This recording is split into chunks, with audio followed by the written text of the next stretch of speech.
Good evening, everybody. It is Thursday night, February 10th of 2022, and welcome to Guitar Town Hall with David NESDALL, and as always, Ben Coombs. And how you doing, Ben? I'm doing well. Dapper Dave, looking forward to tonight, Guitar Town Hall, where anything kind of can happen as far as gear talk. And tonight we have returning to the channel, a good friend of yours and friend of mine, one of the coolest cats in all of rock and rolldom, I must say, Mr. Larry Mitchell. Just saying. Yeah. Nice to see you, Larry. How you doing? Excuse me. And I apologize for the coughing. I have been feeling a little under the weather this week. Oh, well, I'm sorry. I hope you feel better. Oh, yeah, it's one of those, I got a pain in my chest and a tickle in my throat. It's not a good combo. So every time you cough, you're like, ow, ow. So if you see me wincing and coughing, folks, I apologize. I'll try to mute myself. And we had Larry, and then we... Well, he'll be back, I'm sure. There he is. Hey, Larry, how you doing? Can you hear us?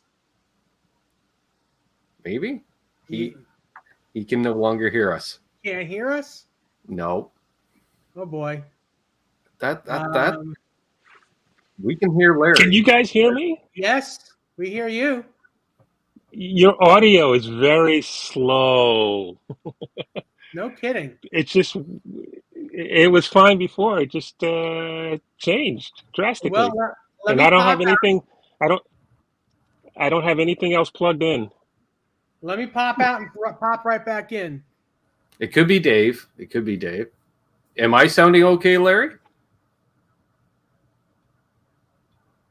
Maybe I'm the problem. Is that better? What? Can you hear me now? Nope. Hang on. Sorry, guys, girls. Give me 1 second. This is why we go live, folks. Anything goes. So I'm going to do roll call, Dave, while you and deal with technology. We have the lovely Desiree NESDALL in the chat. It sounds like there's an octave lower on your voice, and it's moving really slow. Wow. How odd. Rosie McPherson is here. I'm gonna pop out and come back. He's gonna pop out and he's gonna pop back in again. Papa Blue, Keith Campbell, Brian the Sign Guy, Zach Thong, Mark Robinson, Leo Softco, Charles 75N, Gear Junkie 35, House of Twang, Tim Thomas, Keith Campbell, Terry's 3Gs, Stephen Familo. Welcome, Stephen. It's hilarious. It's hilarious. I don't know what to do. This is very weird. I don't understand. I've never had this happen. David Sher, have you ever heard of this? No. Michael B. I got to record this. Try it without your ears. Ben, keep talking. Is that any better? Octopus Sears.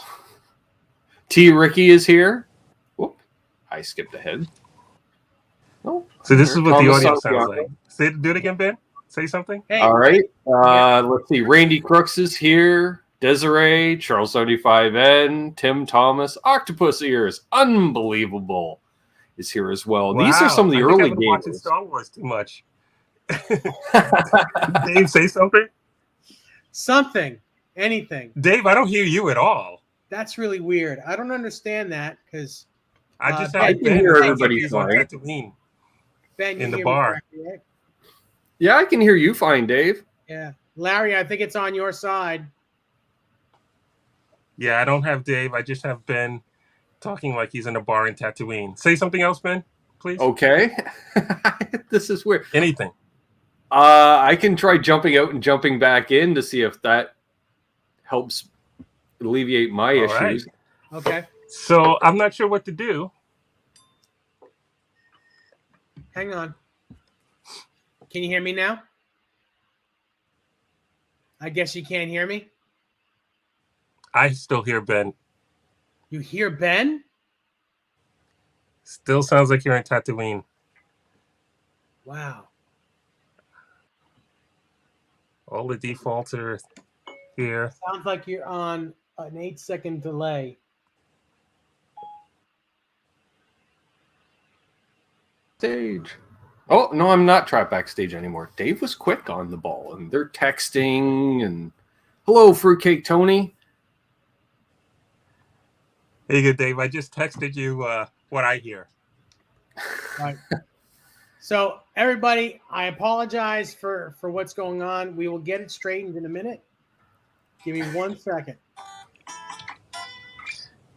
Hey, folks, we're live. I don't know if I sound normal to you guys? Yes. Oh, yeah. Yeah. I don't have anything from Larry yet. What's up, Bozique? Dave, listen to what I just sent you.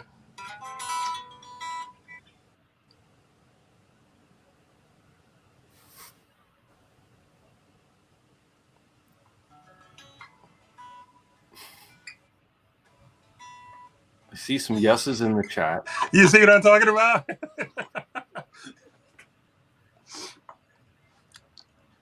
Wow. All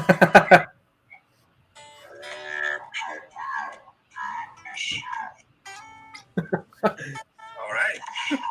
So I'm not sure what to do. See? Ow. Oh, it hurts to laugh that hard. Hey, Tank.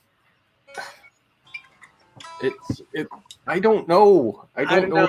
Hang on a All right, second. I'm going to log off. I'm going to restart, and I'll join you guys in a minute. Okay. Right. Or let me do it that way. I wonder, did you sound okay to him, Dave? And do I sound okay to you? You sound fine to me. And so funny. I'm lower than everyone else. How could that be? Maybe because I'm not close enough to my microphone. In StreamYard, do you have the mic volume turned up all the way in StreamYard itself?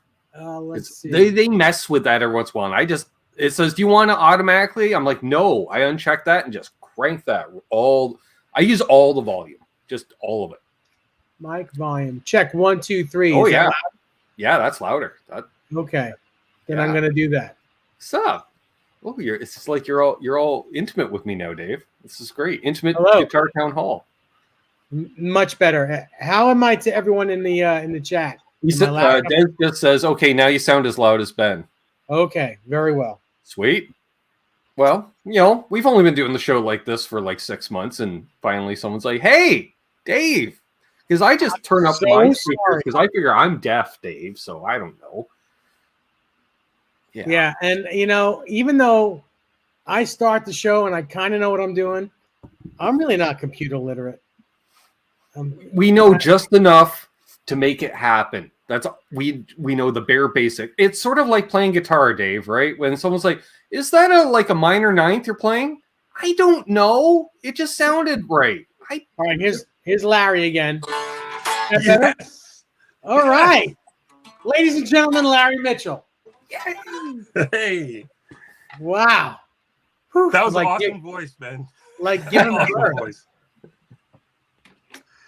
So what's going on? Just hanging out. I was, like I said, I might have been watching too much Boba Fett, Book of Boba Fett, and Mandalorian. That's just so funny. That was like right out of a Star Wars, out of the bar on Tatooine. All you gotta hear is hey, a gig's a gig. I'll play anywhere. A gig's a gig. He doesn't like you. I don't like you either. Actually, there might be some gigs open. I don't know if you've been watching Book of Boba Fett, but I don't want to ruin it for anybody. But that bar gig might be open. Oh, that's pretty crazy. You never know. You should go grab it, Larry. Yeah. Mm-hmm. So what's new? What's going on? I mean, I talk to you all the time, but what's going on? The same old. It's 2022. Been doing some shows. Got some record production coming up. I just finished a score, co-writing music for a documentary that I'm drawing a complete blank on right now, with Dawn Avery. But I'm drawing a blank on the name of the documentary. It's not out yet. We just finished it. and it's a Native American documentary. And Katie Martin, I just finished mixing her record that we've been working on for a while, and that'll be out soon. She's a singer-songwriter that I've been working with for a while here. She's based out of Atlanta and close by here, and where I am in Alabama.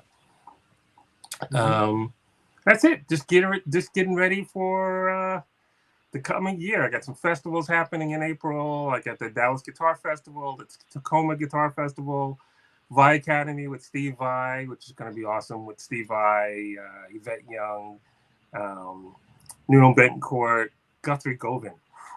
How Joe about Robinson. that? If you're not hip to Joe Robinson, you should really check out Joe Robinson.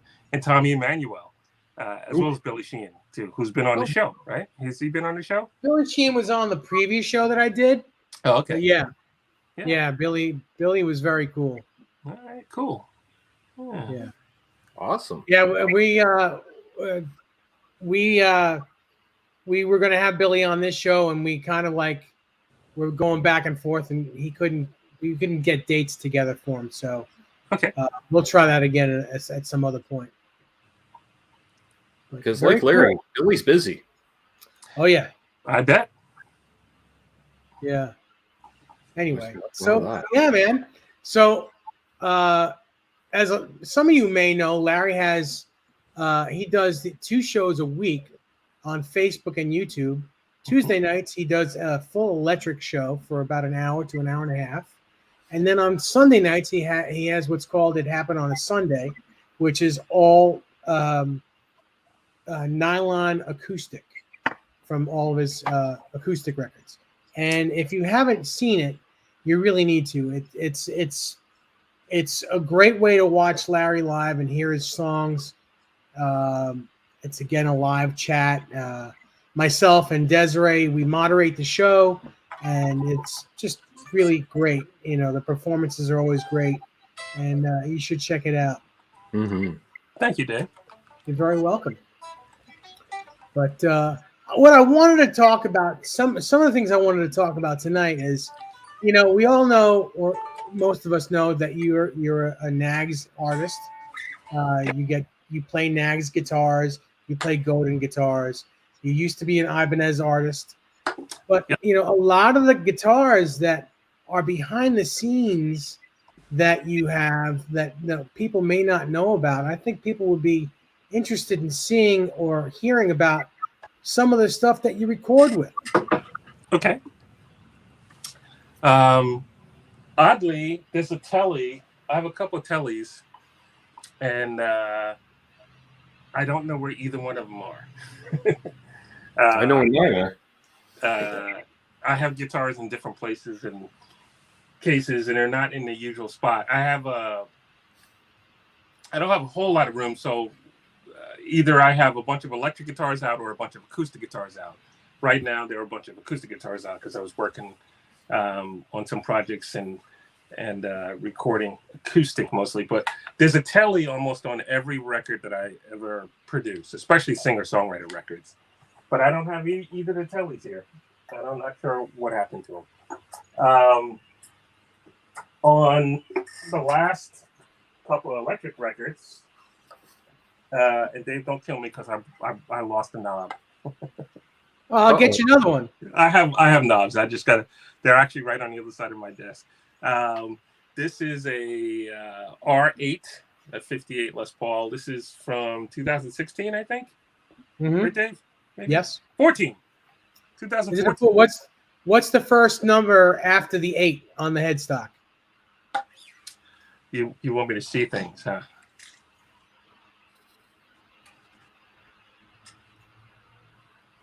After the 8 is 4. It's a 2014. Yeah, on the plate it says Made in the USA, custom 1894 to 2014. You helped me pick this out.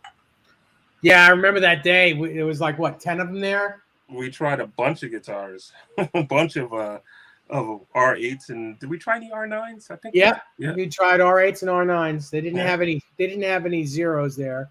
But no, I like the neck profile on this, and it sounds great. So on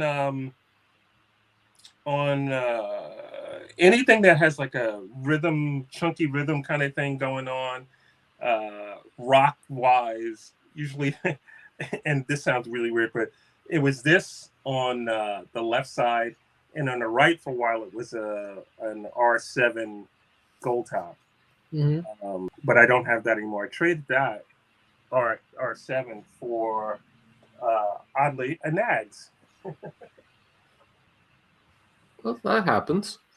What's up, Edwin? Yeah, but when you guys see this guitar, this is just ridiculous. Oh, come on. Yeah, it's beautiful. I saw this guitar and I was like, oh.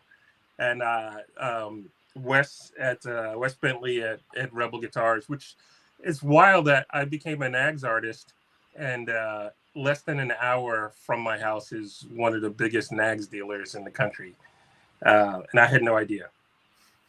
But I've been to stop by his place a lot of times, especially on my way to and from Nashville, and he had this, and I was like, I got to come back, and so I traded that the R7, and I got this, and it's got one humbucker, one P90, and it sounds great. Yeah, I think it has the I think it's the Seymour Duncan Antiquities. Is that what it's called? Yeah. Sure. Yes. Yeah, that guitar is deadly. That's how cool that guitar is. It plays great. It sounds great.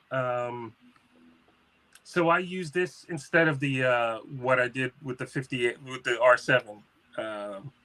So it's on the right side, the left side, right side. It's just my weird organization thing. So anytime there's like rhythm stuff like that, if it's doubled, it's the burst on the 58 on the left side and this on the right side. And I use this for I've used this on a couple other people's recordings for other things as well, but just my stuff. So far, that's what I've been doing, and so that the R7 and the R8, those went back to, I guess, like probably around 2015, 16 when I started doing that on certain songs and stuff like that. So for chunky things, and I love this. I love that the sound of the single P90, which Dave again got me turned on to. Tell the story. Go ahead. I dare you.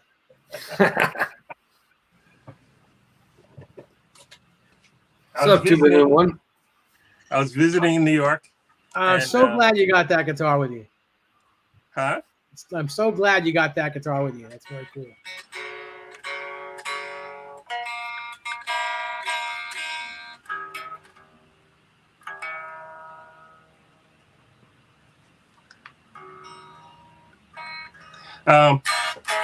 Anyway, we stopped by Sam Ash. Was it Carl Place? Yeah.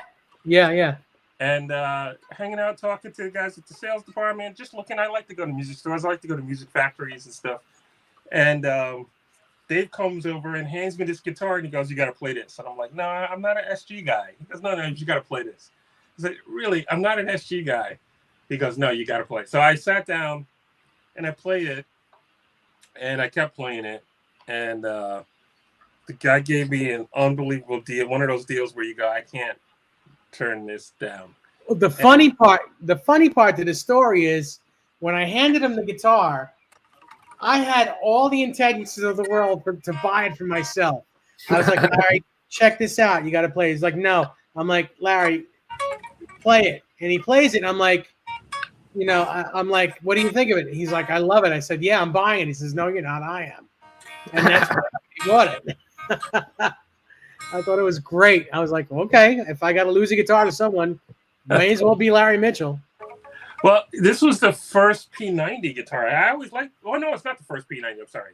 I have a Gibson 125. Yeah, P90, but it's in the neck. In the neck, yeah. But this is the first one I had a P90 in the back, and I always liked them, but I just didn't have anything. And so for a while, this sat on a stand in my studio, and I'd pick it up and play it, but I still hadn't plugged it in. I didn't plug it in at the store, right? No, I just remember the guitar being like 5 pounds. It was very light and very resonant. Yes, it is. And so it sat in the studio. It sat in the studio on a stand, and I was producing the Southern Fried Funk record with the band Southern Fried Funk. And I was doing some some rhythm parts, and I had taken the telly out, and I put the telly on the stand next to it, and I went to do a rhythm part, and I went to grab the telly. I said, let me try this. And so I picked it up and was like, oh no, this is not right for the rhythm part. But it was so alive and singing. So I did the rhythm part with the telly, but I did the solo with this. Mm-hmm. And I was like, oh, this is great. So this, for a while, this became a guitar I would do alternate solos on and stuff. Oddly, the guitar that this shares something in common with is my Nags Chenna, which is completely opposite. Humbucker, hollow body. For whatever reason, they share a bond with. So sometimes if I'm doing a solo or something like that, I'll go for either that I want one of that sound on. It could be the Chenna or it could be this. But this is an absolutely lovely guitar. Really, really good. Thank you, Jay, for putting it in my hands. Oh, you're welcome. I'm glad I could do it. Yeah, I don't know where my tellies are. I looked in all the usual places. Well, you have a black guard telly and a white guard telly with a rosewood fretboard, right? I have a maple. Yes. Maple with a black pickguard and then a white pickguard with a rosewood fretboard. Yes, I record mostly with the maple pickguard though. Uh-huh. I have an old Ibanez Blazer telly. Oh yeah, I remember that too. That my friend Caleb Johnson put together for me with a Blazer neck, and it's pretty cool. It weighs 500 pounds though, but it sounds good.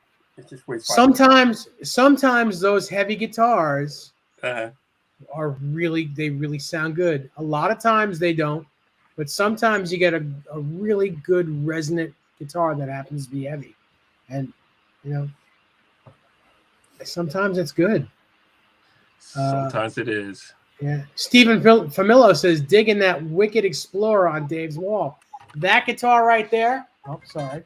It's actually not an Explorer. It's a custom-made Ibanez Destroyer. It's a replica that my buddy Donnie Ward built for me by hand. It's an exact replica of his 1975 Ibanez Destroyer. And when he got done with it, he said it was even better. And that guitar is one of my best guitars. It's so resonant. It's a little heavy, but it's crazy good. The pickups, everything sound great on that guitar. And it is it's a glue-in neck. It's like it's a big deal. It's kind of like a Gibson Explorer kind of guitar. Yeah. I got to get that in your hands, Larry. I think taking a picture with that would be with an Explorer. Well, yeah, with an Ibanez Destroyer, yeah. Okay. That would be pretty cool next time you come up here.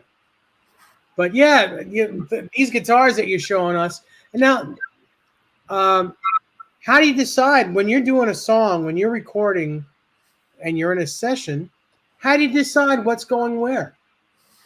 Now, let me ask you this. Does the song... do you know what guitar is going on the song when you write the song, or do you write the song first and say, well, let me check out and see what guitar would sound best on it?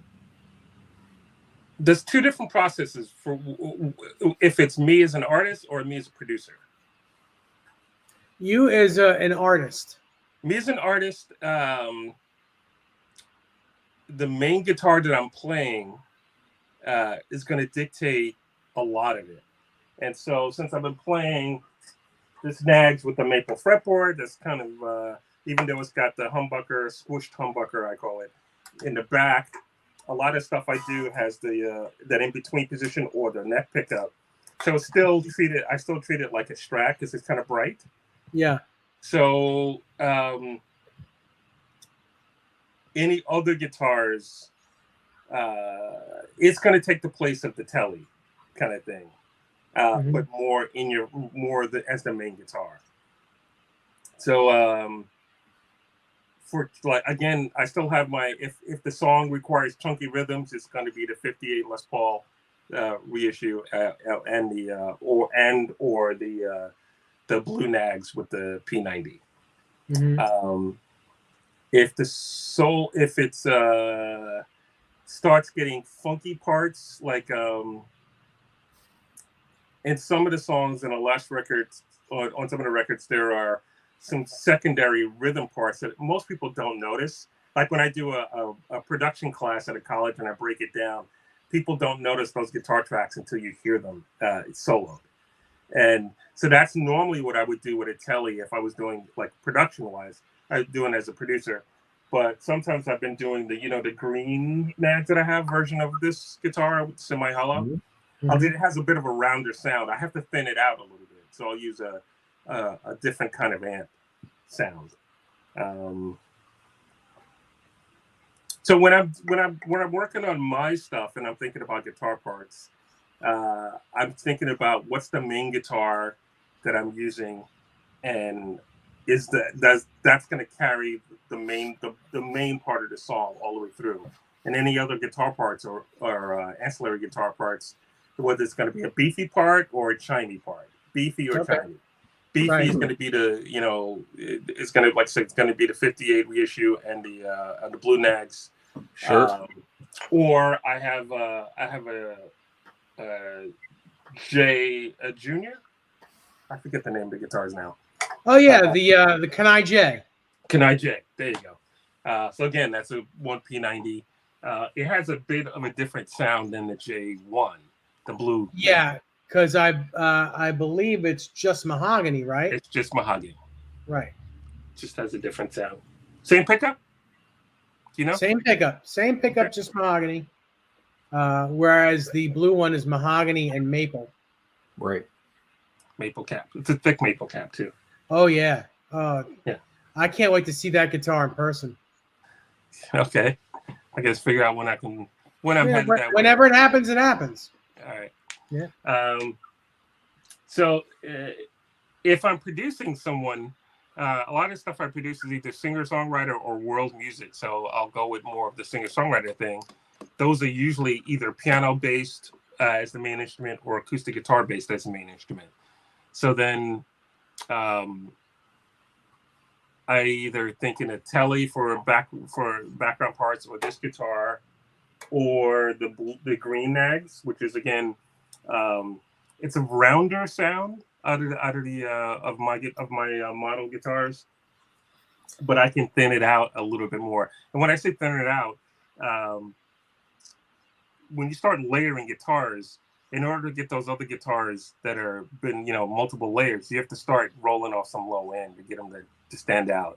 If you put too much mid in, it starts taking over and getting in the way of vocals and other stuff. Mm-hmm. Contemplator asks, what classical strings do you use? I have some D'Addario classical strings, and then I have some Godin nylon strings. I think that's it. I think the elixirs I have are for the steel string. I have some elixirs on my. I have some. I just started using a few months ago the elixir silk and steel. That. Mm-hmm. On one of my steel string acoustic guitars, and I love it. I love that. Yeah, they're a little softer, which is cool. Yeah, I have the weird hand issues and stuff like that. But yeah, and they sound great.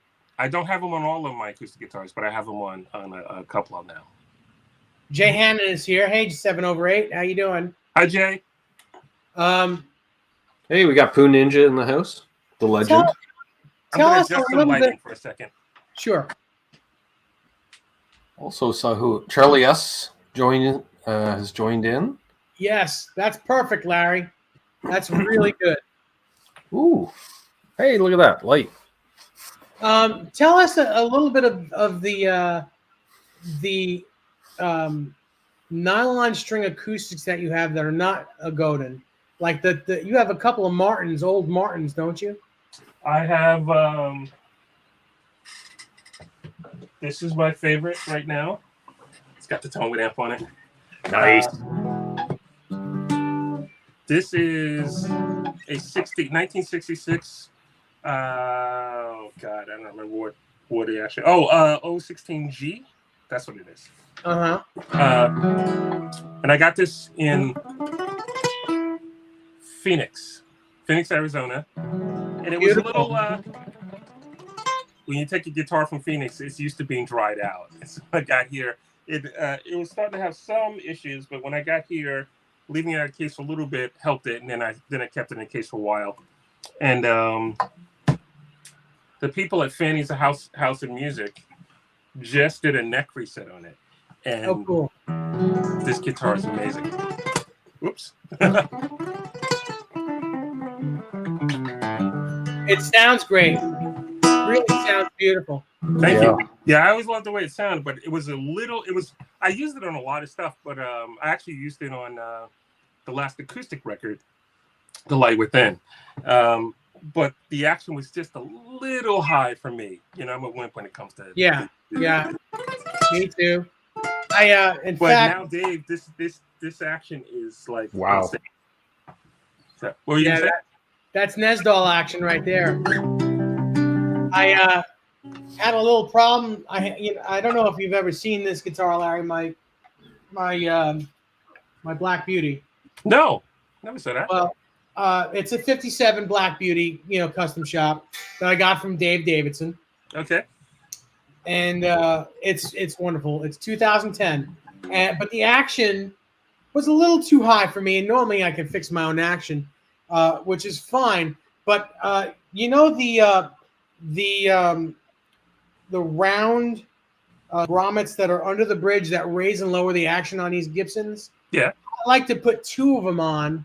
I don't know if you can see that. You see where I have two of them? Okay. Mm-hmm.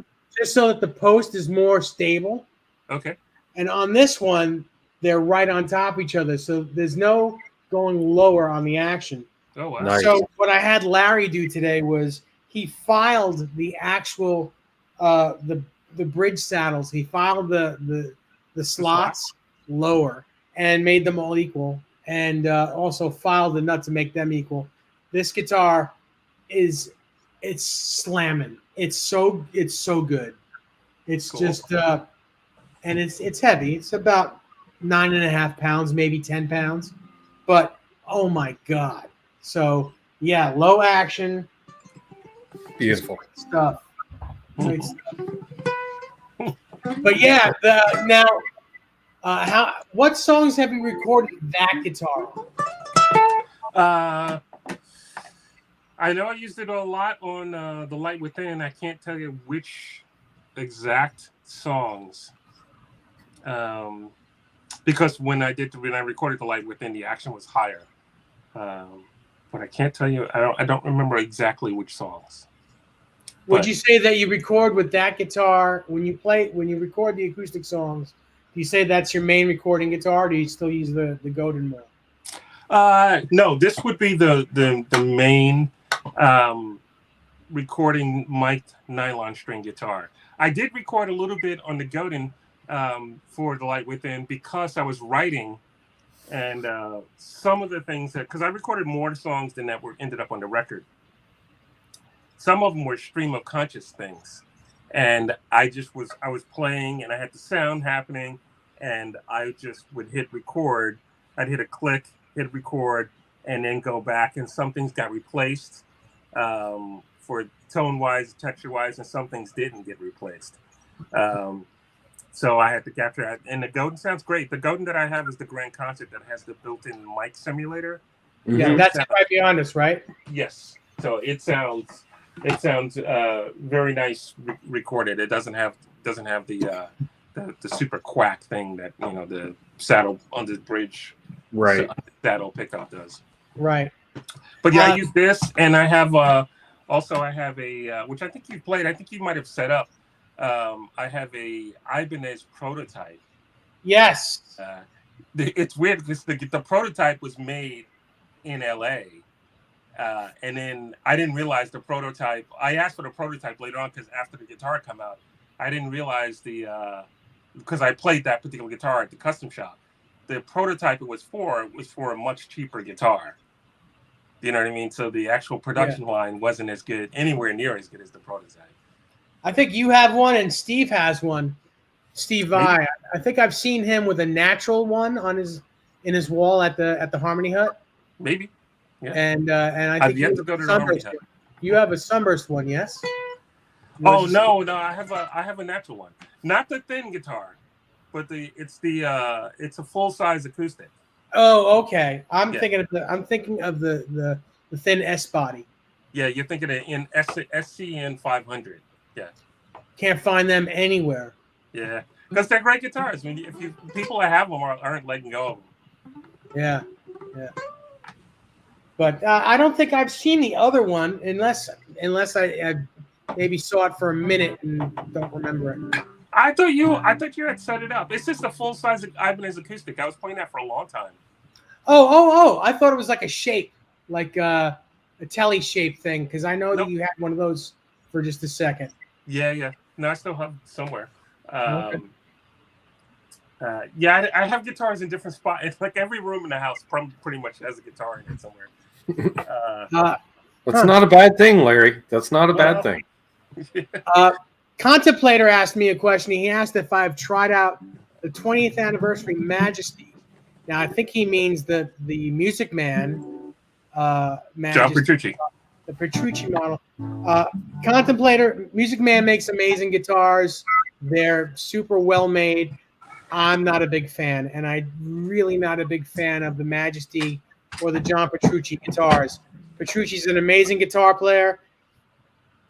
He doesn't really do much for me personally, but you can't say many bad things about him. He's amazing, but his guitars don't do it for me. So, yeah, I don't like the way they look. I'm sure they're Ferraris, but it's just not for me. I'm more of a muscle car guy, so nice. Les Paul. I like this conspicuousness. Oh yeah, let's get you in there. Hang on, let's take a look at this. Oh. So this has the silken steel strings on it. This is a 1960 Martin. It's an NY. I don't remember the full. Yeah, that sounds amazing. Damn. I have to say that for the first time, and I've been recording singer-songwriters for over 20 years, but it's the first time I've had a set of acoustic guitars that all work together. It's like when you hear a drummer talk about how they have a set of cymbals that work together for recording. Yeah. This is the first time I've done lots of layers of acoustic guitars, and then you have to do lots of EQing. I could put up the right microphones with all these guitars and lay parts down, and they all find their space in the mix. So this is that 1960, and it's great, and it's got the pickup on it, so I can run the tone-way amp as well.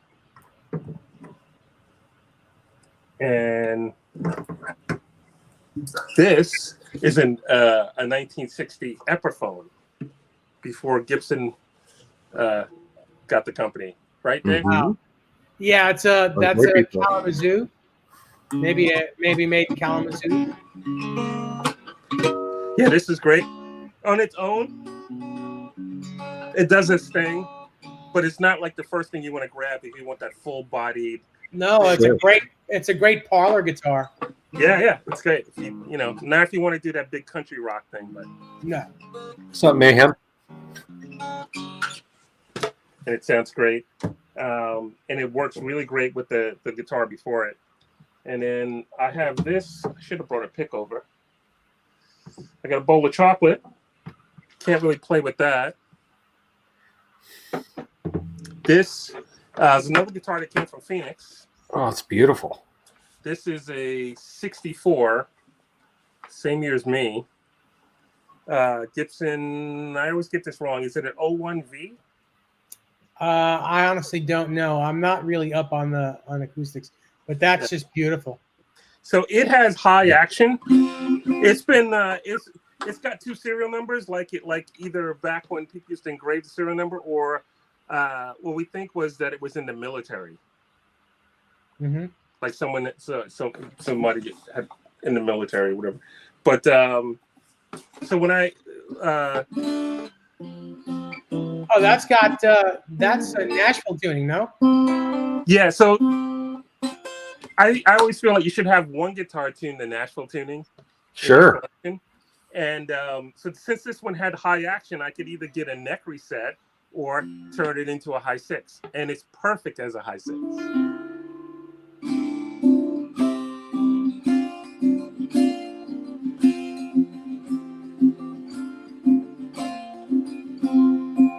Perfect. The action is great.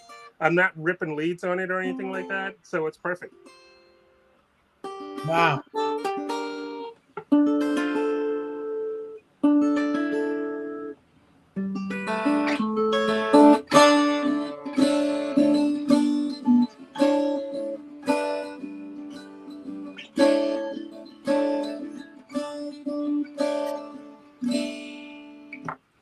So yeah, like I said, it's the first time I've had in forever. I've had a collection of acoustic guitars to record with that just, let me grab a pick, that blend really nicely together.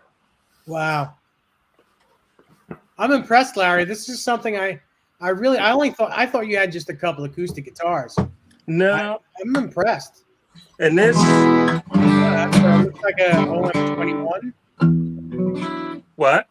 Looks like maybe a 0018, maybe.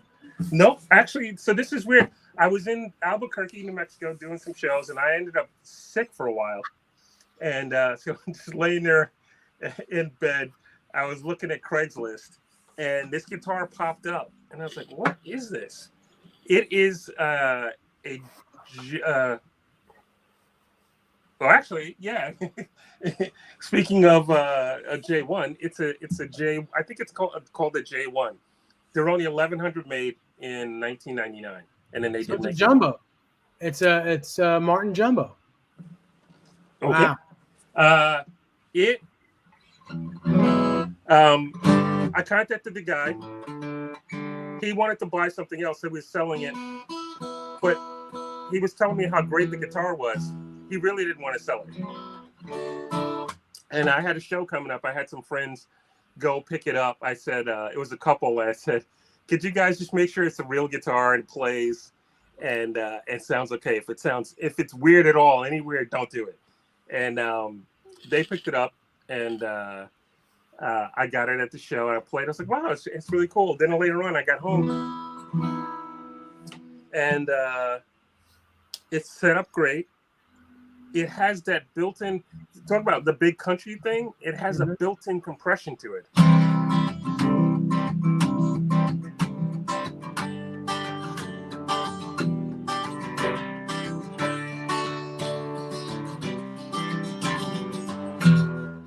don't know if you can hear it, but yeah, we can hear that. For recording, it has this built-in compression. It's great for big strummy kind of stuff.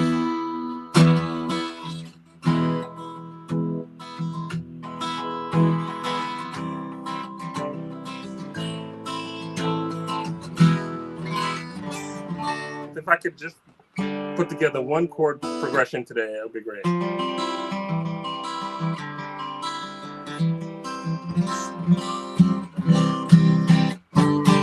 So this became my favorite. This replaced the Taylor that I had. I had a Taylor 314 CE that I traded in or sold in order to, because I had this rule: if before one guitar could come in, two had to go. Well, that's how you got the Les Paul. Yes, exactly. Two went, and they were happy. They were happy to take those two. Actually, quite a few of these guitars came in that way. It's like two had to go, two had to leave for one new one to come in. And this is that 1952, I believe, very dusty P90 125.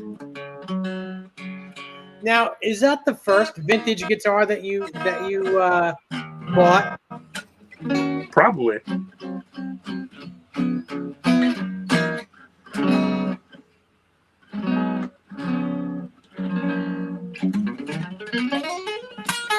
It sounds like it. Yeah. Thanks, Charles. It's actually on the Traveler a lot. There's a song called Soul Shaker, that is the whole beginning of the song is on this guitar. Very cool. And Charles some other parts- 75N, thank you so much. He says, because Larry is awesome and this cool. show is great. Thank you. Cool. Well, thank you. Thank you. Thanks, Joe. Appreciate it, buddy. And of course, Dave knows that I did the Tracy Chapman tour. And right before we left out on the road, Tracy goes, we had to do, we found out we were going to do a show for Nelson Mandela. And on one of Tracy's records, there's a song she wrote for Nelson Mandela, but it has a banjo in it because the origin of the banjo is Africa. But it's a slightly different banjo. But she looked at me and she goes, "You play banjo, right?" And I'm like, "Yeah, no, sure, I play banjo." But yeah. And then the next day I came into rehearsal, there was a banjo next to me. And I did that tour. I learned 26 notes, not a note more. And then she asked me if I wanted the banjo after the tour, and I said no, because I wanted nothing to do with that banjo. Because it was a 5-string banjo, and when I picked it up, the first thing I did was draw blood because I stuck my finger on the railroad spike sticking out. Yeah. And I was like, what idiot puts a needle sticking out of the fretboard this way? And they all laughed at me because apparently everybody else on that tour at some point had touched a banjo except me.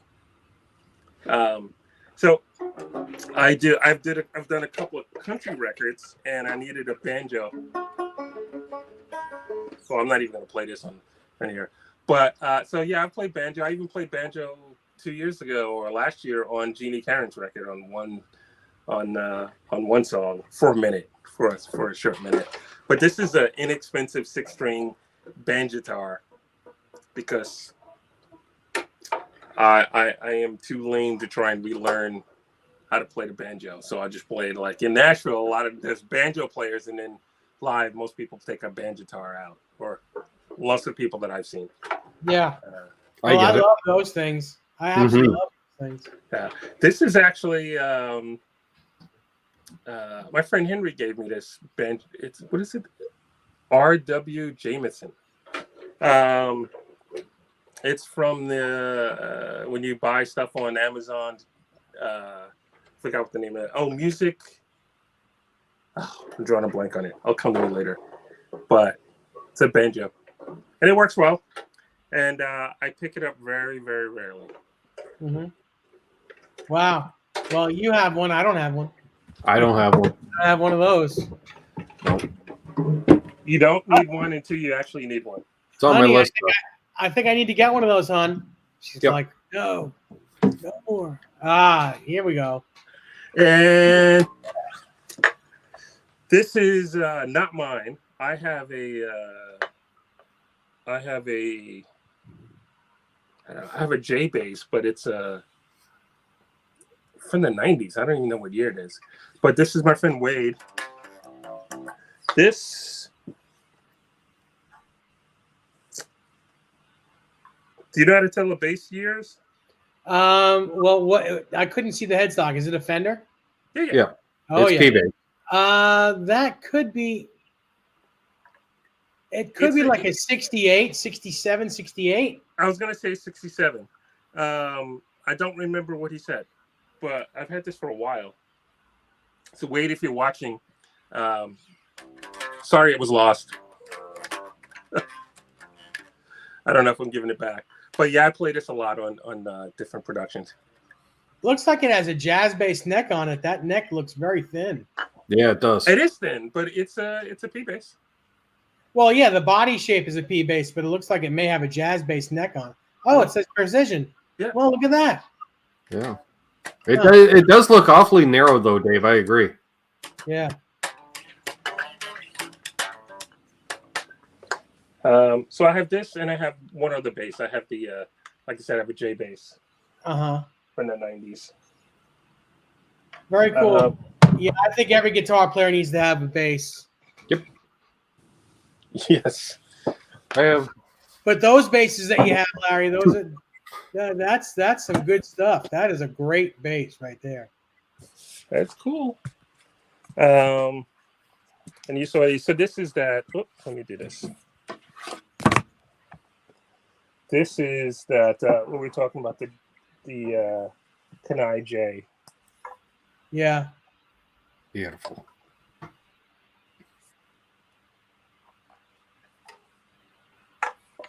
Very cool. This I've had. I think I got this in 2019. Mm-hmm. I can't remember dates anymore. This is when we're talking about what that's got a round sound to it. This is my semi-hollow LM model. Pretty guitar. Mm-hmm. The neck. Beautiful neck. Oh, I never realized that it was a Stinger headstock. The black painted headstock. Stinger beautiful. headstock? Yeah, Okay. you see how it comes to a point on the back? Yep. Yep. That's called Hey, a Rob. Stinger. You know what's great about Dave is I learn something new about guitars every time I talk with Dave. If we talk longer than 10 minutes, I'm going to learn something about guitars.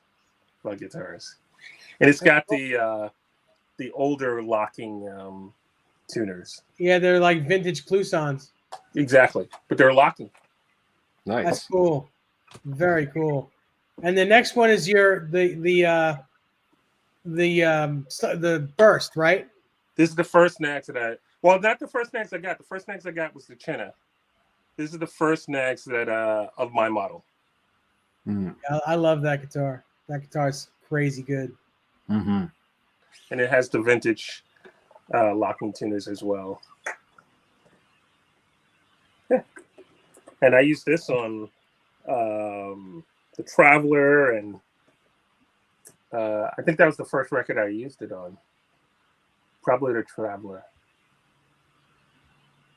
And there's Kermit. Very cool. It's Kermit. Brad Guitar Miller What's up, says, Brad? he says, has Larry shown the double neck yet?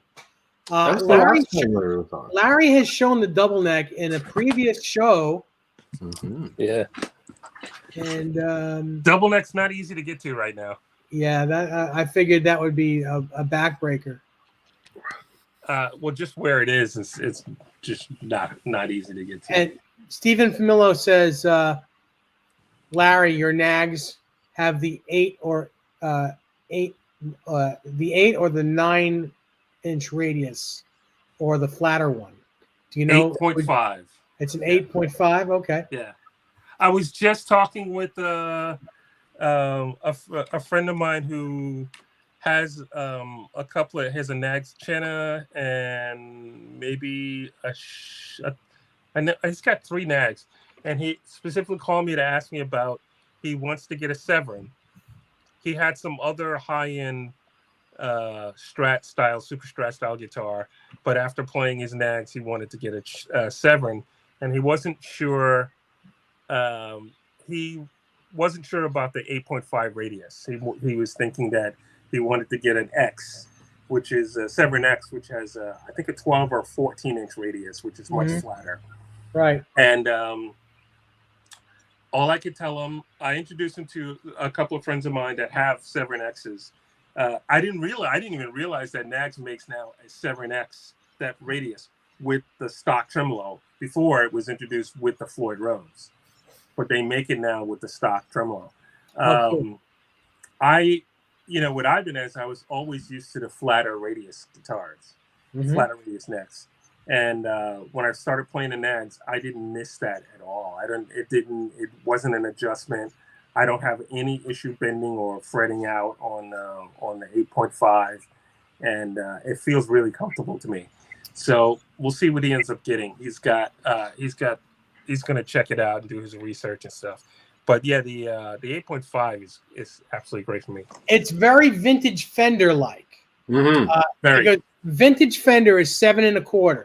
Like anything from the 50s and 60s, if it hasn't been refretted and the neck hasn't been shaved or planed, it's going to have a 7 1/4 radius.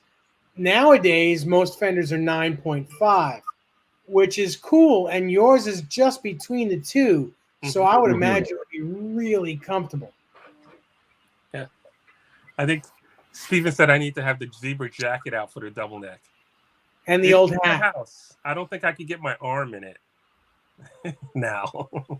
That's so funny. It is in the house. Yeah. And the blue jean with the blue jeans with the zebra patches on it. Those I don't know where they are, but the jacket I know is in the house. Nice. Very cool. So I've been wanting to ask you this for a while. Uh-oh. And when you say you're producing somebody, but you're writing the material for whatever artist you're producing or you're helping write. Okay. Helping write mostly. Okay. What stops you if you write a part? Just say you write a part and you're like really digging it. What stops you from holding back and putting that on one of your records as one of your songs? And how do you differentiate? You know what I'm trying to say. How do you figure out what you want to keep for yourself and what you want to use for the artist you're working with? Well, simple. Usually I write in this. I'm helping the artist in the style that they're in. I'm not forcing them into a specific style. And the only artist that I could say that's come close, I've produced one guy's instrumental record years ago, and then not a record, a single, which I don't know if he ever released it or not. I was happy with it, but I don't know if he ever released it. And then a few years ago, I produced a guy named Federico Miranda's record. And normally I don't produce instrumental artists because I do so much of the sound design that it's more like my record. I do sound design for singer-songwriters as well, because usually they come in and I am the band. Whatever they don't play, I play or program. With Federico's record, Federico, by the way, is a legit, straight-up rock star in Costa Rica. He's in a band called the band Gandhi, and he approached me about. I met him at Satriani camp, and then he was at Vi Academy again. And he asked me about producing, and I went down to Costa Rica a couple of times, produced the record, and it's an instrumental record. I'm very proud of the record. That's the closest I've come to like, oh, this could probably, with some tweaks, be something on mine, but he wrote the main riffs. I just added support and helped shape some of the songs, the direction of the songs. But it's a cool record, and it won the equivalent of a Grammy in Costa Rica. Oh wow! I'm so happy about that. For him especially, because he was jumping out on his own. So it's really cool. And he just had another child. They have three kids. Since I met them, they've had 2 more kids. Wow. They're wonderful. Normally there's not even a remote chance of anything like that happening, because the songwriters come to me and they have an idea for a song, and my idea is to figure out the groove. What's the best groove for it? What's the best way to make it friendlier for everyone else, still holding true to the artist, and then the sounds that go into it have to be sounds that work for that artist, not what worked for me.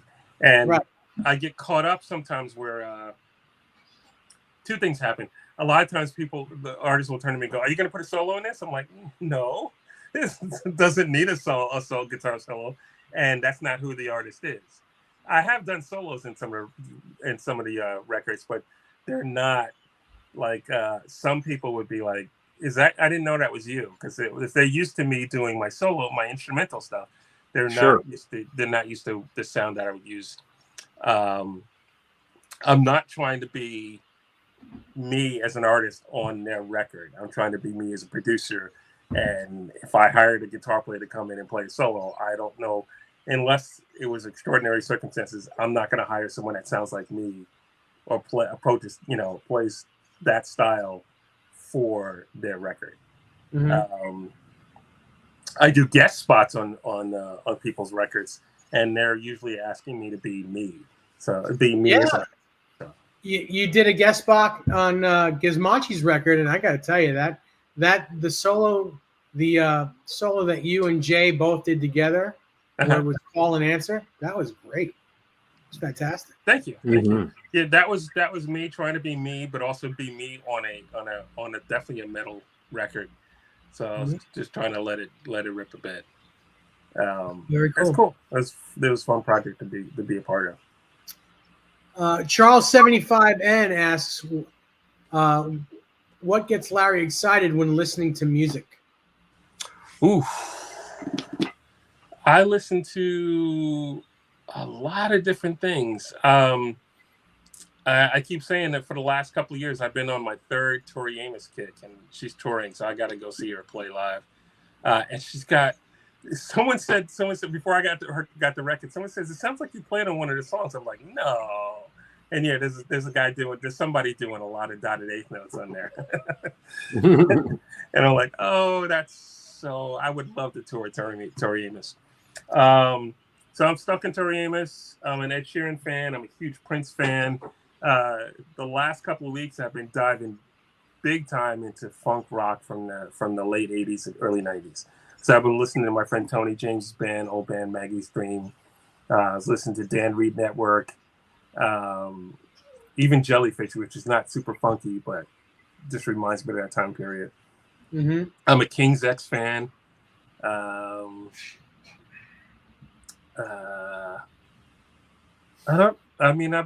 what I've been listening to lately. I'm a Seal fan. That's what I've been listening to lately. I have a mix.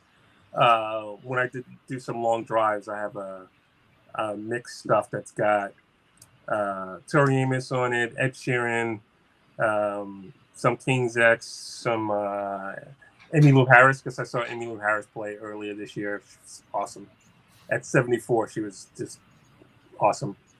Trying to think, what else do I have on this that I've been listening to? U2. I'm a U2 fan. Oh yeah, The Edge. I mean, come on, the king of delay. Yeah. Oh yeah. Yeah. Awesome. That's cool stuff. A lot of stuff on here. It's a big mixture of stuff. The Police. Yeah. Awesome. Good stuff. And Ben, do you know I was in a Rush tribute band back in the 80s? What? Yep. Not only Rush. I mean, we started out, it was a band called Courier, and we were a Rush tribute band, but definitely 84, 83, 84, it's really hard to get women to come out and into, back then, a Rush tribute band. It was hard for Rush to get women to come out to their shows. Well, so we started. I get it. Yeah, we started doing trio bands. So we did Rush, Triumph. There's another Canadian band, right? Triumph. Yeah, it's crazy. Which there's a new documentary out on Triumph. I think it just came out. Really? Oh, wow. Yeah. Well, what's the name of it? Do you know? I'll find it. I'll find it. They might have called it Rock and Roll Machine. I think it's on Netflix. I saw they tweeted something out in the last day or two about it. So okay, yeah. So we did Rush, Zebra, Triumph, The Police. Now, when you can play Rush songs, and there are no women on the dance floor, or you can't even see them in the club. But you play one Police song, and by the time you get to the chorus, they're all in front of the band. Of course, because they know it. You know, Triumph. If you're not a guitar player, you don't really know who Triumph is. Well, they still like Triumph. It's just it was more about the Rush thing. Like, I don't know what it was, but more women. I've met more women in the last 10 years that are into Rush than I think I ever met the whole time we were playing Rush songs. I don't think Rush had many women watching them either. No, like Ben said, nope. Nope. Mostly they were guitar players and drummers that do this. Yeah, and the rest of them are going, we're not worthy. Yeah. We're not worthy. Yeah. It's very funny. Very funny stuff. So yeah, Rush tribute band, man. That's a long time ago. Oh yeah. I had 2 pedal boards in those days. Nice. I had a clean pedal board and a dirty pedal board and an AB box to go between the two. It's crazy. And what amp were you using? I used a Marshall Lead 12 and then whatever other amp I could borrow. Wow. That was it. You know Once what? they mic'd it up. It was You got to start somewhere. Yeah. So Keith Campbell says that he saw you play on Friday and forgot to take a picture of your pedal board. What were you using? I was using my FM9.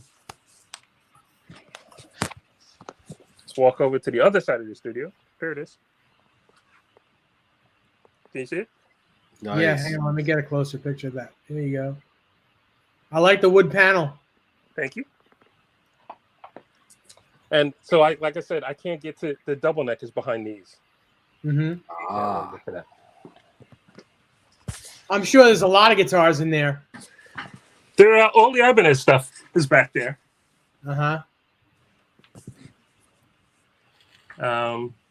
And I imagine my tellies are back there. Desiree is confirming what we suspected about Rush fans being a sausage fest, because she says, I don't think I know many Rush songs. Well, there Yes, we are. you do. You know Spirit of Radio, Limelight, Tom Sawyer. Uh-huh. That's all they know. That's so funny. And oh wait, so who came out? Keith Campbell. Hi Keith, thanks for coming out. I really appreciate that. It was a good night with Mike Keneally. That was insane. Yeah, so I didn't get a chance to see any of that. Tell us about that. Tell us about playing with Mike Keneally, because he's ridiculous. Mike is just one of those super talented, can play anything at any given moment, and can play, I believe, one song on a piano, one song on a guitar at the same time. They could be completely different songs. That's Mike.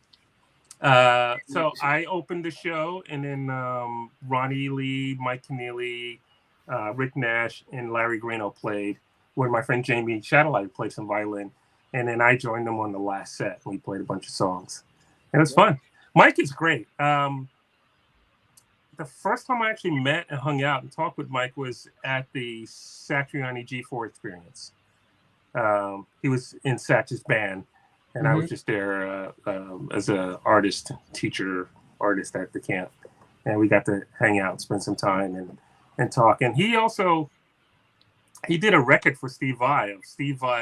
He did a piano version, solo piano of Steve Vai songs, which is just amazing. And I was trying to get him to do a volume 2. Yeah, it's great. I was trying to get him to do a volume 2. So hopefully that'll happen. Hey, Vince. Cool. Vince Hey, Vince. Here. Hey, Vince. Hey, Vince.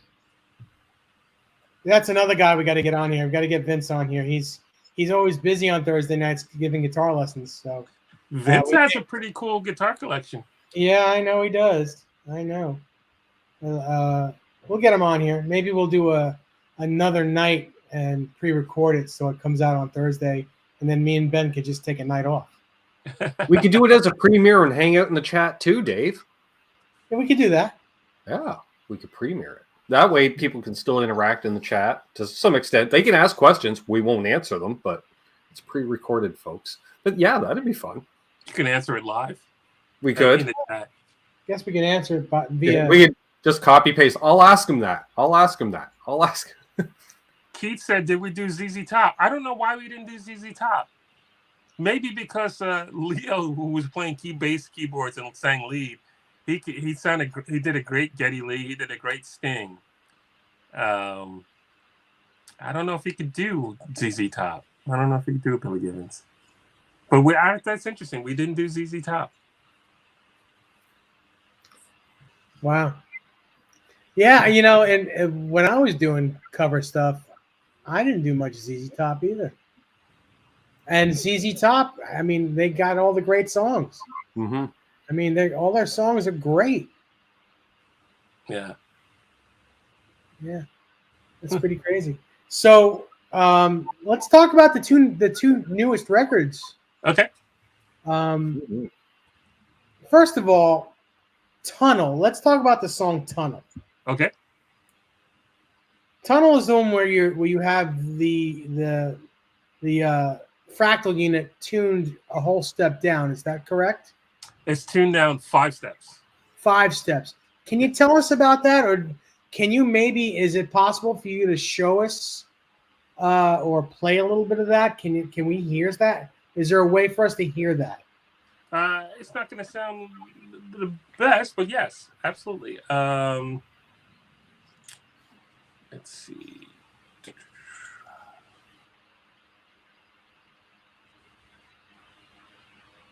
Hold on. Here we go. Vince is laughing. I like that. Just so everyone knows, my FICA score went up again. Hey, Nice. is that a good thing? Yes. Okay, so it's not like blood pressure where hey, it went up. Dang it. No. All right, good. You know, I used to have a ficus tree too, and you water it and it would grow.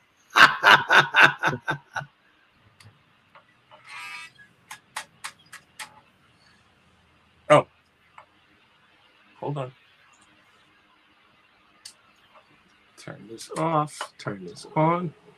Hold on. Oh. Real quick, Contemplator says, Dave, if your zipper on your hoodie left a tiny scratch on a guitar you need to send back, what would you do? 3M finishing compound? Yeah, I would start there. But honestly, well, I guess if you're sending back the guitar, yeah, I would use 3M compound. Yeah. If you're keeping the guitar, it's one of many scratches that'll end up. It's just vibe. If you're keeping the guitar, it's just vibe.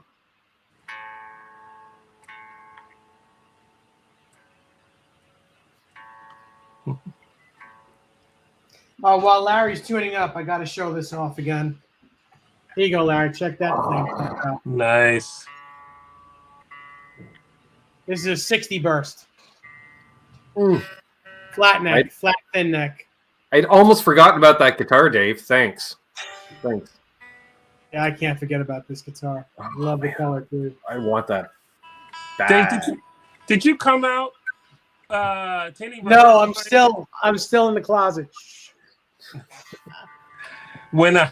Did you come out to any rehearsals or anything when I played with Billy Squire? No, just before I knew you. I knew of you, but we were not friends yet. We had met. You had just come off the road with Billy, and we met at Sam Ash from Ira. Oh, okay.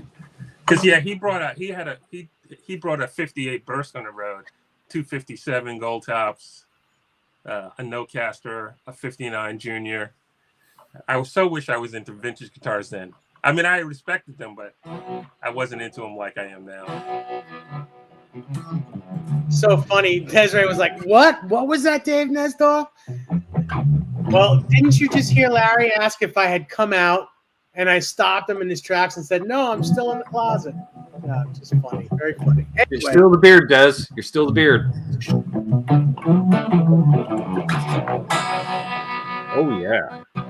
All right, so yeah, here we go. So the normal pitch of the guitar is this.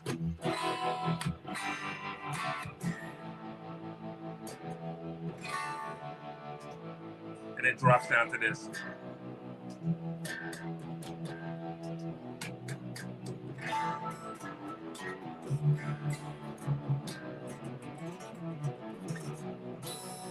So I'm dropping it down to B.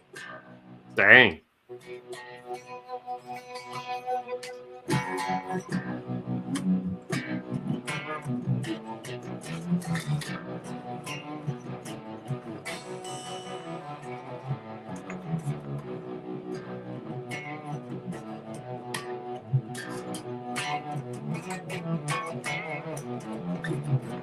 So you probably can hear the guitar, the string, the pitch. Let me turn the guitar up.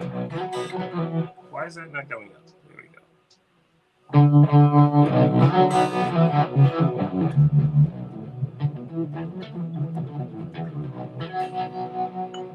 Yeah, that sounds amazing. Huh? That's amazing. When I go to I need to get one of those pitch altering pedal things. They're handy. Rod the Sign Guy wants to know what gauge strings you're using on that. These are 9s. No, these are 10s. Sorry. Gibson scales are 10s, and Strat scale, Fender scale are 9s.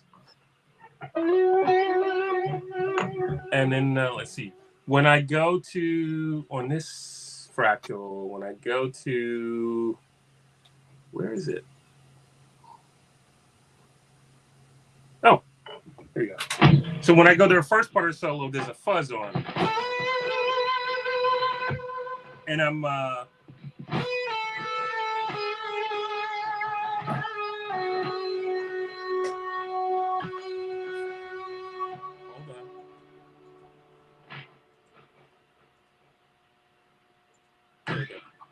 There we go.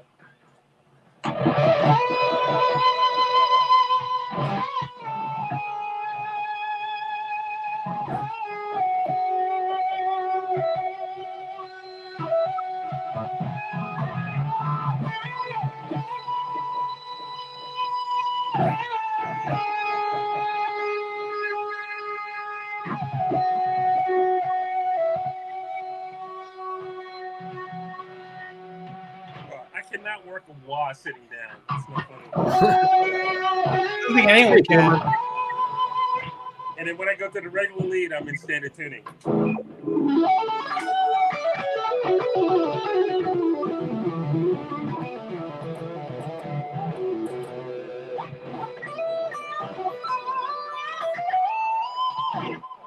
Very cool. Hey, Cameron Brown, how are you? What's up, Cameron? So yeah, what was the inspiration? Did the song come first, or did that sound come first? Ooh, that was 2020. It was a really dark time. A lot of friends going through some stuff. So I was sitting down in the mood I was in. I was playing, and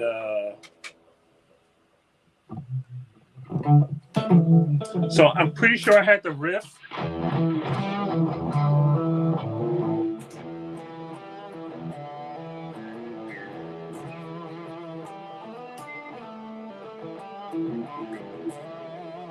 But that doesn't represent to me, especially at the time, the darkness that was going on. I always talk about I always say that the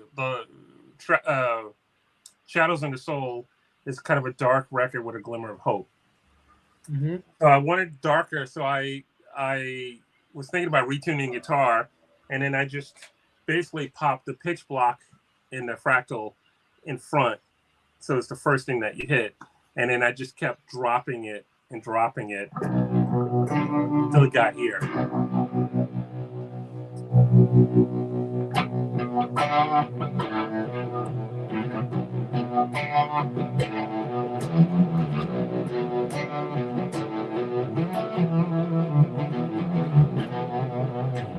And Yeah, that's crazy. If I had a baritone guitar, I probably would have recorded it that way, but recorded it with a baritone. But I was like, this sounds really good, so I just recorded it with this. It tracks great. Oh yeah.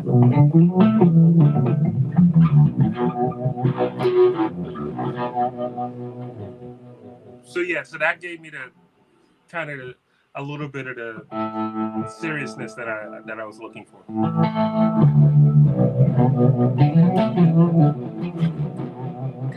That's cool. Very cool. Yeah. Very cool. Yeah. You know, I've known you for a long time, and I've been around with you almost live for almost every record that you've done. And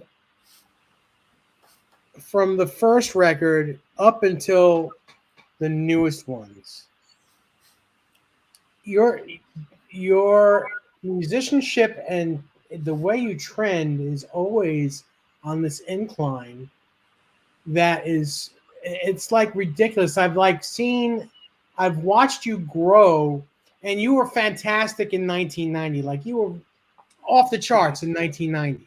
But I've seen you grow. I've seen your tone grow. I've seen your playing ability grow. I've seen your songwriting grow. It's just like everything about, and I mean, and you would hope that in 30 years and all the records that you've done that you would be growing, which is exactly, I mean, but the amount of growth and the amount of just your songwriting and everything that comes along with it has matured so much. And it's like, wow, like when I listen to your records and when I listen to them live, it's like your songwriting. It's like, how do you think of this stuff now after 30 years? And it's better. Like everything is better. But like I said, the first record is already off the charts. And like everything, like it's like, how do you do so many records and have all these great songs? How do you think of it? How do you get inspired to keep writing these amazing songs? Because that's really what they are. Your fan base absolutely goes nuts over you, and it shows in the music. Your music is ridiculous. It's good. It's great. Thank you, Dave. Well, I hope I keep growing. I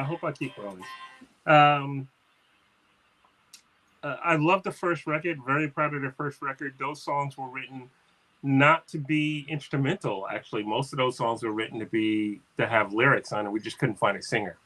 I was looking for singers in New York City, and finally I got tired and I said, I just want to go out and play. So I turned them into instrumentals, and a lot of the songs now I still have that mentality. It's like, if there were going to be a vocal, this is where it would go. So they still have, whether you can hear or not, they still have verse, chorus, bridge, is which, and then a solo section.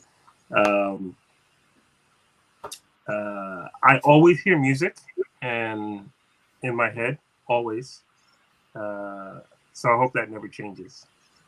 And just trying to, I write a lot of stuff. I write a lot of riffs when I sit down and play, and I record the riffs, maybe a progression here and there. And then I get ready to go to do a record. When I say I'm going to do a record, then I have a lot of ideas to sift through and go, oh, this one's not that good. Oh, this is actually something else I heard and it's probably too close to somebody else's song. And then I go, oh, I like this. And some of the ones stick with you. And the ones that really stick with you, and soon as I hear it, I go, oh, yeah, I remember this. I remember a lot about it. Then that's a good start for me to know that it has something, because it has a lasting hook. So I like when I worked for pop music guys for a long time. Sidetrack. For those, I don't want to give too much away. For those, I saw some of the people in here have been watching the Book of Boba Fett. Thundercat, the bass player Thundercat, is in Book of Boba Fett. He's a tremendous bass player. Won his first 2 Grammys last year. That is Stephen Bruner. And I worked with Stephen Bruner when he was 12 to 14 and 15 as a bass player in a band that I had in a pop rock band that I had to kind of mentor back in 1999 and 2000, which is frightening when a young Stephen Bruner at 12 pulls out a 5-string bass, and I was supposed to give him bass lessons, and he was great at 12. But anyway, and gave guitar lessons and drum lessons, stuff like that. But anyway, he's Thundercat is a phenomenal bass player and musician, and he's in the Book of Boba Fett. All right, out of that. I've always tried to just when I work on stuff and I listen back to it, I have to think, all right, this is cool, but does it hold up to what I've already done? Is it too much like what I've done? Does it hold up to what I've done? Does it push a little bit forward? I don't need everything to push for to push forward all the time, but I just needed to do something. So I hope that I is. mean, I know a lot of people that would like you to write a new record like your first one, like a continuation of that record. It's hard because I'm not the same person. Right. You know, just like people kept asking me, when are you going to do Escape Volume 2? Because Escape was my acoustic record. Escape Acoustic Passages Volume 1. And it's been so long that I guess you could call The Light Within Volume 2, but it's very different than Escape. So is it really Volume 2 or is it, I don't really know. You know, I'm in a totally different headspace for working on those records.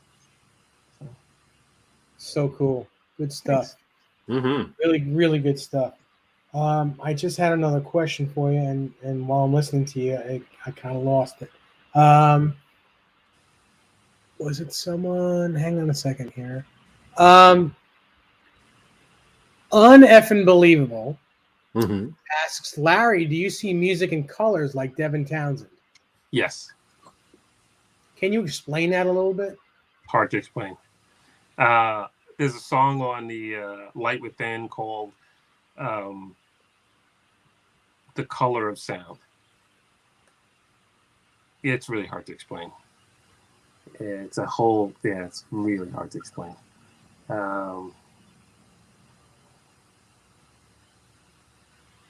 Well, it's okay if it's hard to explain. It's hard to explain. At least you answered it. Yeah, I don't know. I haven't spoken with Devin about that too much, but I do need to ask him about how it hits him. That's interesting. What time it's? I'm gonna text Devin right now.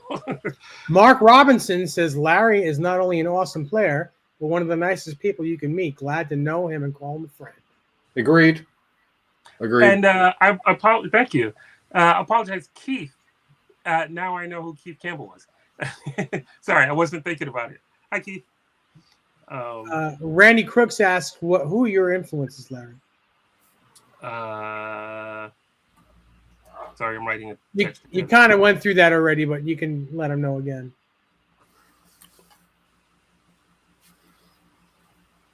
I'm a big Eric Johnson fan as far as guitar players. I guess so. Sure. I mean, besides me, who are your influences? There you go. Dave NESDALL, Eric Johnson, Andy Timmons, Prince, Vi's in there. Nile Rodgers. Well, when I was in high school, man, Nile was the deal.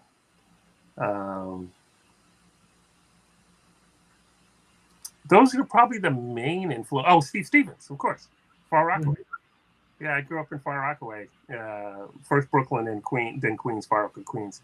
And Steve Stevens was the local guitar hero, and still a guitar hero. He was the local guitar hero. Oh, forget it. And, yeah, Steve mainly at first was Steve was a sonic assault. It would hit, Steve just hits you with a wall of sound and a wall of textures, and you don't know what's coming at you. Bright, shiny, clean, cool stuff, a ray gun, fat rock rhythm stuff, or blinding, lead stuff. So yeah, Steve was definitely a big influence. The Edge. All right, so early influences definitely were Nile Rodgers, Prince, Van Halen, because my first real concert was these guys. There was a band called the Cheats, and their guitar player took us to his mom worked at Nassau Coliseum, and we saw Van Halen. I guess it was 79 maybe, or it might have been 80. And we saw Van Halen right on the floor, and that's a rock and roll concert. That was amazing. And then I was in a Rush tribute band, and then we got into the Police and Zebra and Triumph. So Alex Lifeson was probably a big influence, but I never thought about it. I had to learn guitar parts. And those are probably the closest to I've ever learned guitar parts, because I'm not good at copying people. I'm not. I can only sound like me. And then Andy Summers. I loved the police textures, the clean textures that he did. With the chorus pedal and stuff like that. And then, Andy used that Big Boss CE1 through a Marshall. Yep, I have one. I have a CE1. I know you do. Yeah. I love that pedal. You know, Boss makes the Wazacraft CE2. The new CE2 Wazacraft has a switch for a CE1 on it, and it sounds like a CE1. It doesn't sound like it unless it weighs 11 pounds. No, I'm telling you, this sounds like a CE1. It's ridiculous how good the new Waza sounds. I have a Retrosonic. Are you familiar with them? No. They're out of Canada. Retrosonic chorus pedal, which is a CE1 chorus ensemble as well. Ooh. It's small, like a small pedal like that. It's pretty cool. But yeah, I have the CE1, and I haven't tried the Boss Waza Craft. Yeah, it's really good. So yeah, I got into Andy Summers, and that's when I got into flange and chorus and any kind of other bizarre stuff. And there was a guitar player that I used to hang out with a lot, Jeff Thal. He was local, and Jeff actually used to take lessons from Steve Stevens. And he reminded me of Steve a lot the way he played. Jeff? Yeah. Yeah, Jeff was great. Jeff also really was the first person that I remember being at Jeff's house, and I sat down. He had two half stacks, and they were facing each other, and you sat in the middle, and it was in full. He had a rolling chorus, space echo, chorus echo. Sure. And I was like, "What is going on?" He goes, "Oh, you never played stereo before?" I was like, "No." It was amazing. It was amazing. Yeah. Jeff turned me on to that. And Jeff later on went and toured with Brian Ferry and a couple other cool tours. And, there's almost always a preset on one of my pedal boards and multi-effect units called Thal 1, and Jeff Thal. That's all about Jeff Thal. Cool.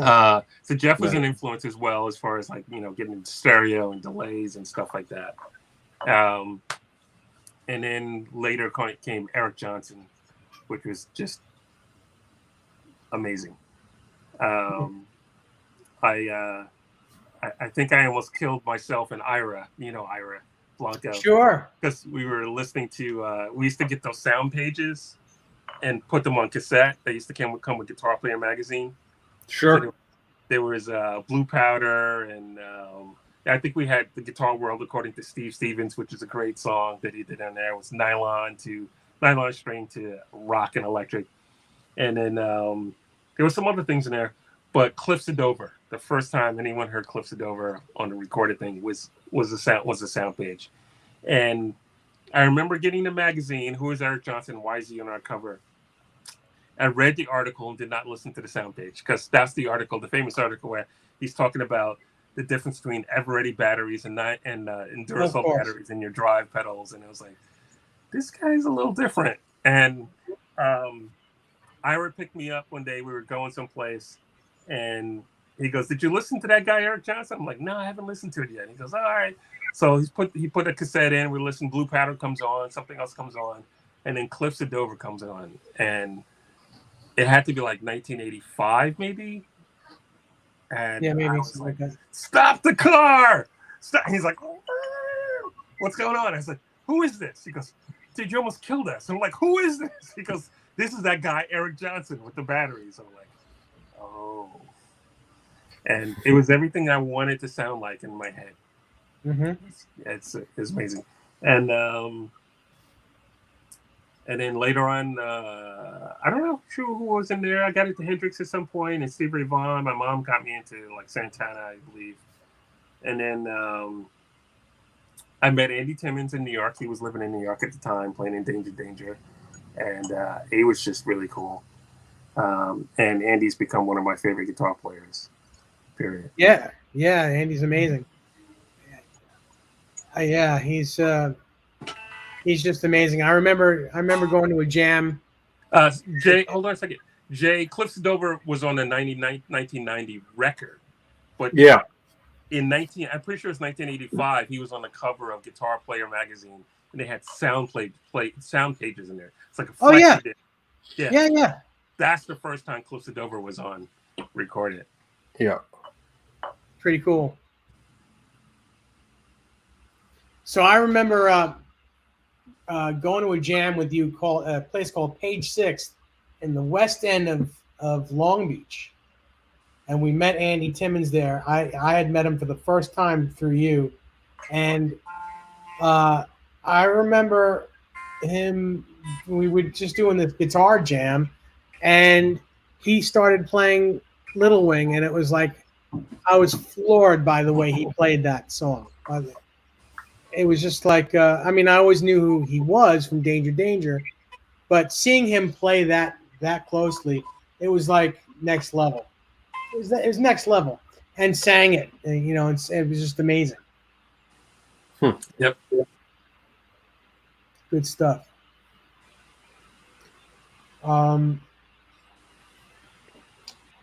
There was more I was going to talk about for a second.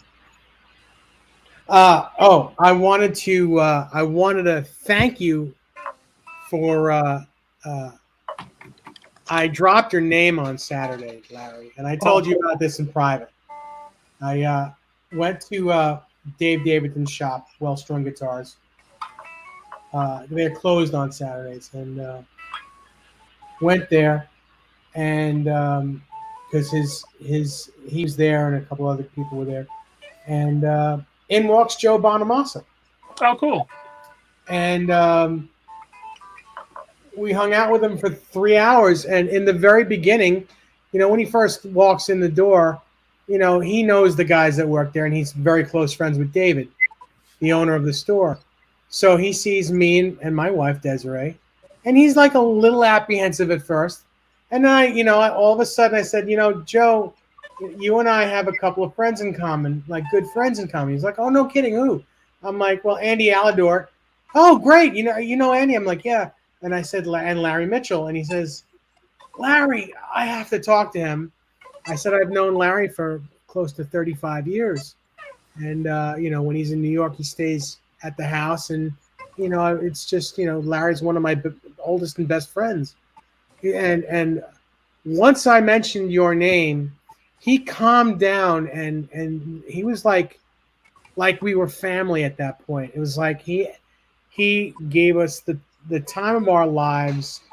It was just a great time. 3 hours of just talking to him like friends, Wow. watching him play guitar, watching him play on a $1 million 58 Explorer, watching him play on on all these Sunburst Les Pauls, acoustically. And it was funny because he's sitting on the couch next to us, and he played this one burst, and he's playing like Joe Bonamassa. Mm-hmm. And I said, it's funny, you sound an awful lot like Joe Bonamassa. And he got a kick out of that. He's like, yeah, that's I guess I do. But yeah, it was very cool. And and I owe that to you. And it was very cool. That's cool. I've known Joe for a long time. Yeah. But that's great. Yeah, he's pretty mellow. Yeah, it was very cool. But I wanted to thank you for that. Sure. What else we got in the question? Let's check it out. And we're going to take one or two more questions, then we're going to say goodnight. Yeah, so I was mostly talking to each other. Some comments on Eric Johnson being good. Yep. First time they come across Eric Johnson.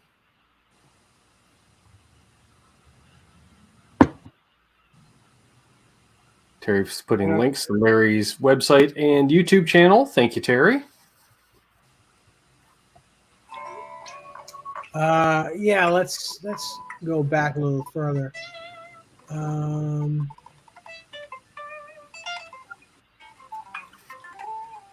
I'm sorry, guys. I know there's a little bit of dead air here, but okay. I haven't been paying attention to the chat, so please excuse me. I've been keeping kind of eye on it. That's why I've been kind of laying back this show, So all right, so let's do this. If anyone has any last minute questions for Larry, please ask them, and we'll try to get to them. Keith just says we love the chatting and stories. Sure. Desiree's putting links in as well. Thanks, Des. Ow. So, anyway, so what's coming up for Larry Mitchell? What do you got coming up? I have just some shows, some festival stuff coming up. I'll be in Savannah, Georgia on March 8th, and there might be a little run of shows before that. April is the Dallas Guitar Festival, the Waverly Spring Boogie here in Alabama. That's April 24th. Dallas Guitar Festival is April 29th through May 1st. There's another one. There's the Word of South Festival. I'll be playing in Tallahassee, Florida, April 8th, 9th, and 10th. And I'm playing one show myself. I'm playing also with a singer-songwriter, performer, poet, that because the Word of South puts poets and book authors with musicians. Joy Hargel, she's the United States Poet Laureate. Oh, and nice. Produced several of Joy's records and toured with her for years. And so I'll be playing a set with Joy. I'll be playing a set solo, and then I'll be playing with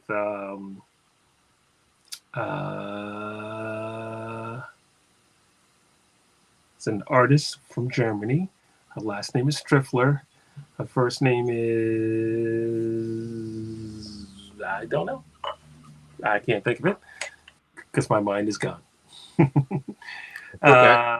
And then in May, I am doing a show in Sheridan, Wyoming at the YO Theater, which I did it last year. It was absolutely great. Love that theater.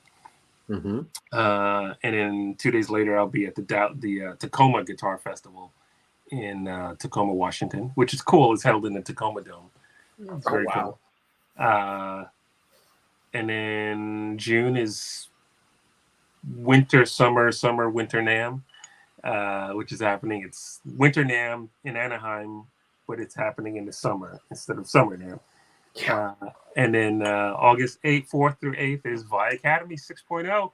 That should be fun. Mm-hmm. Tell us a little bit about what you think the NAMM show is going to be like this year. You think a lot of the major vendors are going to be there? I don't know. I've already heard a couple of vendors that are not going.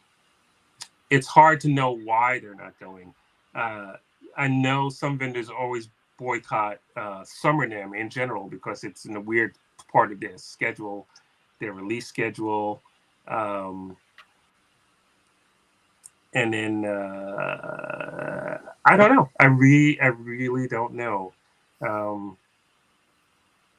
No one will know where the virus is at that time, but I don't think that's going to be as big as just companies. Just that it's in the summertime. Mm-hmm. But you got to think NAMM is like 120,000 people or 110,000 people a day, and that's a lot of people.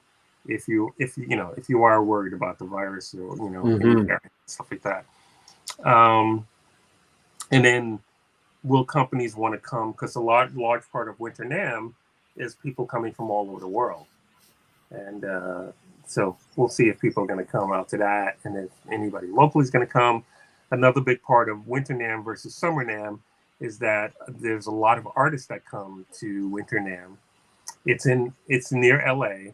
And it's in January, and most people are not touring in January.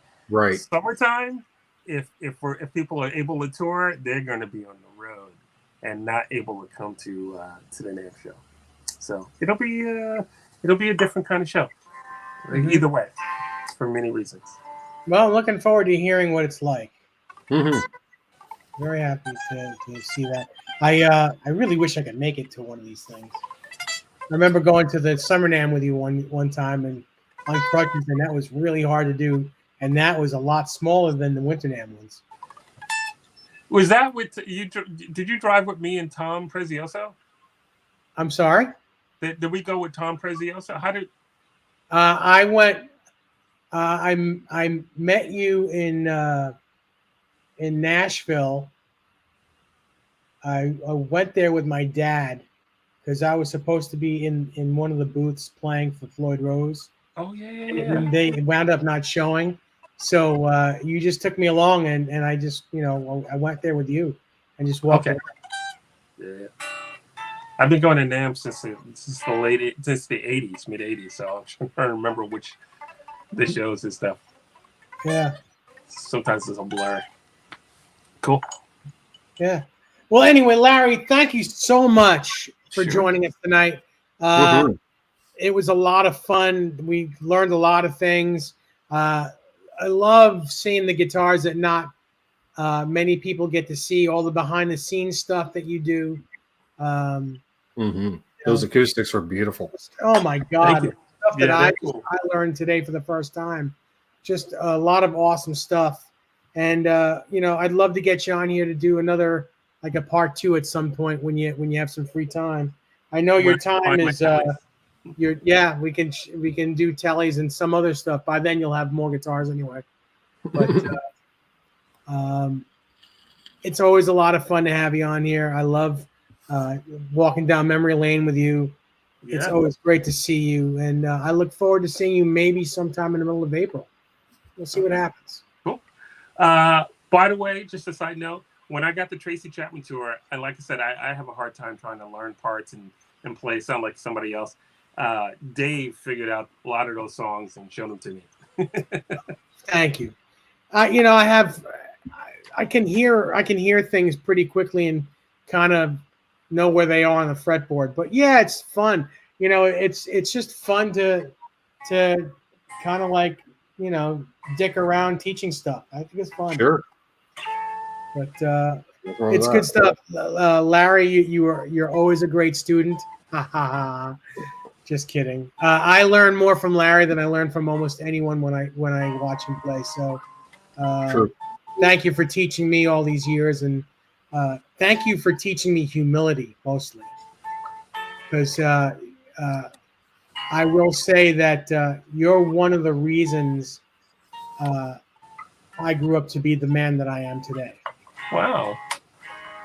And I appreciate that. So stick around. We'll say goodbye off air because it'll be a love fest. And everyone, we'll see you next week. Have a great week. Ben, you have any last words? Everyone, check out my channel this Sunday. I'm doing a special hangout group hang celebrating 1 million views on my channel, which I think happened today. That's Awesome. Congratulations. Thank you. So yeah, looking forward to celebrating with a whole bunch of friends and stuff. So come on over. Just do a search for my name, Ben Coombs. Right here on the YouTubes. Remember to check Larry Mitchell out on Tuesday nights on Facebook and YouTube for his electric show, and on Sunday nights at 9 p.m. Both shows are at 9 p.m. Eastern Standard Time. Sunday nights is It Happened on a Sunday. That is all acoustic. Check it out, and we will see you next week.